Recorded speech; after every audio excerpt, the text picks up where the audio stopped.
காவேரியோட ஃபேமிலியை வந்து கண்டுபிடிச்சிட்டாரு நம்ம விஜய் எங்கே இருக்காங்கன்னு சொல்லிட்டு. அதனால விஜய் ரொம்ப சந்தோஷப்படுறாரு. இந்த விஜய் சந்தோஷத்தை பார்த்துட்டு தாத்தா வந்து என்னென்னு கேட்குறாரு. காவேரி இருக்க இடத்த கண்டுபிடிச்சிட்டேன், அவங்க ஃபேமிலி இருக்க இடத்தையும் கண்டுபிடிச்சேன் தாத்தா அப்படின்னு சொல்லிட்டு ரொம்ப சந்தோஷமாக இருக்காரு.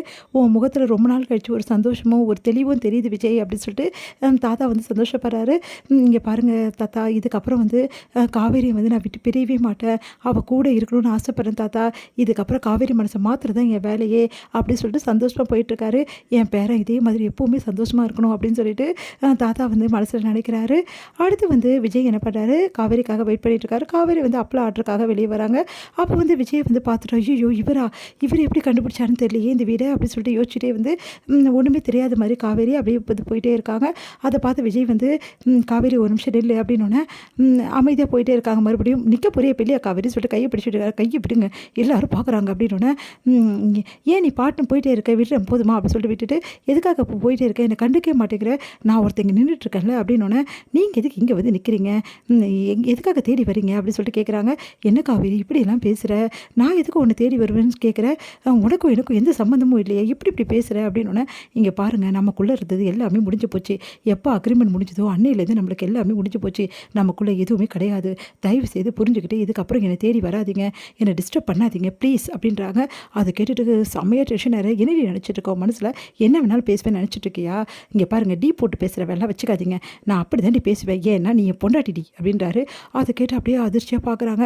இங்கே பார் காவேரி, நீ என்னை அவாய்ட் பண்ணலாம், நான் வேணான்னு நினைக்கலாம், உங்கள் வீட்டில் இருக்கவங்க எல்லாருமே நான் அவாய்ட் பண்ணுறதால தான் நீ இப்படி பண்ணுறேன்னு எனக்கு தெரியும், முக்கியமாக உங்கள் அம்மாவுக்கு என்னை பிடிக்கலை, நான் பண்ணதை அவங்க மன்னிக்க தயாராக இல்லை, அதனால தான் உன்னை கட்டுப்படுத்தி வச்சுருக்காங்கன்னு என்னால் புரிஞ்சுக்க முடியுது, ஆனால் அதுக்காக என்கிட்ட பேச மாட்டியா பழக மாட்டியா, என்ன அநியாயமாக இருக்குது இது நீ பண்ணுறது அப்படி சொல்லிட்டு கேட்குறாரு. இங்கே பாருங்கள் அநியாயத்தை பற்றி நீங்கள் பேசுகிறீங்களா, நீங்கள்லாம் அதெல்லாம் பேசவே கூடாது, நீங்கள் தானே வீட்டை விட்டு வெளியே போன்னு கேட்டீங்க, அதுக்கப்புறம் எதுக்காக தேடி வரீங்க, எத்தனையோ அப்படி சொல்லிட்டேன் காவேரி, நான் அப்படிலாம் வந்து யோசிச்சு கூட பண்ணலை, விளையாட்டுத்தனமாக தான் பண்ணேன்னு சொல்லிட்டு மறுபடியும் அதையே பண்ணிகிட்ருக்க, என் மனசை திறந்து நான் சொல்லிட்டேன், நீ இல்லாமல் என்னால் இருக்க முடியாது காவேரி, நீ தான் என் வாழ்க்கைன்னு சொல்லிட்டு மறுபடியும் ஏன் காவேரி என்னை படுத்துற அப்படின்றாரு.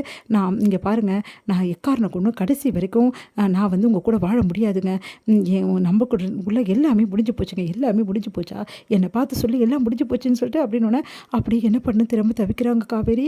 அப்படியே பார்க்குறாங்க விஜயே, சொல்லிட்டேன் எல்லாம் முடிஞ்சு போச்சு அப்படின்னு சொல்லிட்டு போக பார்க்குறாங்க. நில்லு காவேரி ஒரு நிமிஷம், நான் சொல்கிறத கேட்டுட்டு அப்புறமா போ, நீ வேணா சொல்லலாம், யாருக்காகவும் வேணா உன் மனசை நீ மாற்றிக்கலாம், நான் வேணான்னு நீங்கள் நினைக்கலாம், ஆனால் நான் சொல்கிறேன், இந்த நிமிஷம் சொல்கிறேன், எப்போவுமே நீ மட்டும்தான் என் பொண்டாட்டி, நீ மட்டும்தான் எல்லாமே எனக்கு, இந்த ஜென்மத்தில் ஒன்றை தவிர என் மனசில் யாரும் கிடையாது, யாரும் இருக்கவும் முடியாது, நீ தாண்டி எனக்கு எல்லாமே புரியுதா, நீங்கள் என்னை ஒதுக்கினா கூட சரி நான் வருவேன், அதே மாதிரி உன் கூட நான் வாழ்வேன், நம்ம 2 பேரும் சேர்ந்து வாழுவோம், அதுவும் உங்கள் அம்மாவே வந்து நம்ம 2 பேரும் சேர்த்து வைப்பாங்க, இதை நடத்துவேன், இந்த விஜய் நடத்தி காட்டுவான், இந்த விஜய் நினச்சா கண்டிப்பாக எல்லாமே செய்வான், இந்த நிமிஷம் சொல்கிறேன் காவேரி, இதுக்கப்புறமா நானும் நீயும் ஒன்றா தான் இருப்போம், எக்காரணம் கொண்டு பிரியவே மாட்டோம் அப்படி சொல்லிட்டு போகிறாரு. அதை கேட்டுட்டு காவேரி அழகு என்ன பண்ணு தெரியல, விஜய் போடணும்னு பயங்கரமாக கதறி காவேரி அழறாங்க. அவங்களால தாங்கிக்க முடியல. சாரி விஜய், உங்களை மனசை ரொம்ப காயப்படுத்துகிறேன்னு எனக்கு தெரியுது, ஆனால் எனக்கு வேறு வழி இல்லை விஜய், எனக்கு புரியும், நீங்கள் என்னை விரும்புகிறீங்கன்னு எனக்கு தெரியும், ஆனால் உங்களை எங்கள் வீட்டில் நம்ப மாட்டேங்கிறேன், எங்கள் அம்மா நம்ப மாட்டேங்கிறாங்க, எங்கள் அம்மாவுக்கு நான் சத்தியம் பண்ணி கொடுத்துருக்கேன் விஜய், நான் வர முடியாது, என்னை மன்னிச்சிடுங்க, இதுக்கப்புறம் என்னை நீங்கள் தேடி வரக்கூடாதுன்னு சொல்லிட்டு நான் எவ்வளோ அவங்கள அவமானப்படுத்த முடியுமோ இதுக்கப்புறம் அவ்வளோ அவமானப்படுத்துவேன், என்னை மனசார மன்னிச்சிடுங்க விஜய் அப்படின்னு சொல்லிட்டு கேட்டுகிட்டே அப்படியே மனசு கல்லாக்கிட்டு அப்படியே நடக்கிறாங்க காவேரி.